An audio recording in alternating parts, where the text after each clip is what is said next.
उदगीर ग्रामीण पोलिसांची मोठी कारवाई, घरफोड करणारी टोळी जेल बंद, 9 गुन्ह्याची कबुली.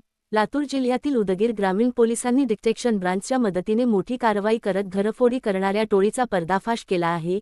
या कारवाईत 4 आरोपींना अटक करण्यात आली असून त्यांच्या ताब्यातून 1,33,250 रुपयांचा मुद्देमाल जप्त करण्यात आला आहे. ही कारवाई पोलीस स्टेशन उदगीर ग्रामीणच्या डी.बी. पथकाने केली. आरोपींकडून चोरी केलेले 5 तोळे सोन्याचे दागिने किंमत 83,250 रुपये तसेच गुन्ह्यात वापरलेली ऑटो कटावणी किंमत 50,000 रुपये असा एकूण मुद्देमाल जप्त करण्यात आला आहे. दिनांक 8 एप्रिल 2026 रोजी फिर्यादी नारायण पुंडलिकराव बनसोडे वय 69 रा तथागतनगर उदगीर यांच्या फिर्यादीवरून गुन्हा क्रमांक 177/2026 दाखल करण्यात आला होता.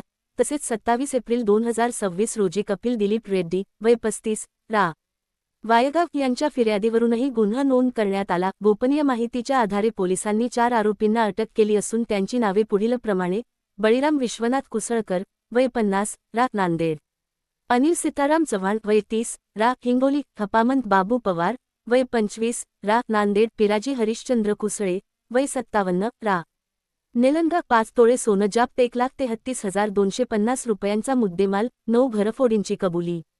आरोपींनी चौकशीत विविध ठिकाणी एकूण 9 घरफोडीचे गुन्हे केल्याची कबुली दिली आहे. चाकूर पोलीस ठाणे 2 गुन्हे, पालम परभणी 1 गुन्हा, कर्नाटकातील होकर्णा पोलीस स्टेशन 4 गुन्हे, उदगीर ग्रामीण 2 गुन्हे.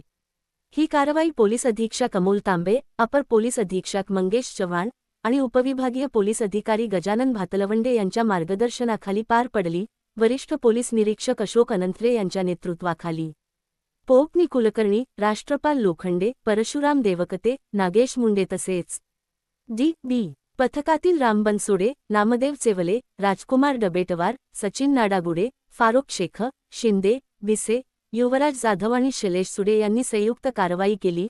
उदगीर ग्रामीण पोलिसांच्या या धडाकेबाज कारवाईमुळे परिसरातील घरफोडीच्या घटनांवर मोठा आळा बसण्याची शक्यता आहे. अशाच ताज्या अपडेटसाठी आमच्या चॅनलला सबस्क्राईब करा, व्हिडिओला लाईक करा आणि शेअर करायला विसरू नका.